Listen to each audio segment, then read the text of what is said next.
আমি একজন বিধর্মী, আমার নাম বসু দত্ত না বুশ দত্ত, বুশ দত্ত। আমার প্রশ্ন হলো, আমি বিধর্মীর ঘরে জন্মগ্রহণ করলাম, আমি ঈমান গ্রহণ করতে পারলাম না, মরার পরে আমাকে জাহান্নামে নিক্ষেপ করা হবে, এখানে আমার দোষটা কি? আল্লাহ চাইলে আমাকে তো ঈমানদার বানাতে পারতেন।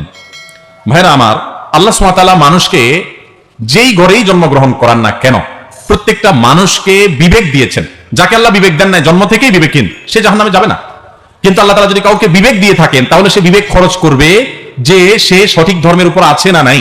আমার প্রশ্ন হলো ভাই, বুশ দত্ত বা বসু দত্ত যেই নামই হোক, আপনার প্রতি, বুশ দত্ত না, বুশ দত্ত ভাই, আপনার প্রতি আমার প্রশ্ন হলো, আল্লাহ সুবহানাহু ওয়া তাআলা আপনাকে বানিয়ে আল্লাহ আপনাকে বিবেক দিয়েছেন কি দেন নাই?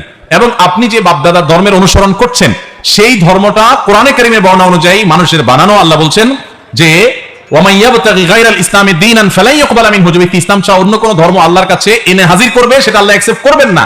কোরআনে আল্লাহ তাআলা বলছেন, এবং আল্লাহ সুবহানাহু ওয়া তাআলা বলেছেন ইন্নাদ দীনা ইনদাল্লাহিল ইসলাম, দ্বীন একমাত্র আল্লাহর কাছ থেকে আসছে ইসলাম।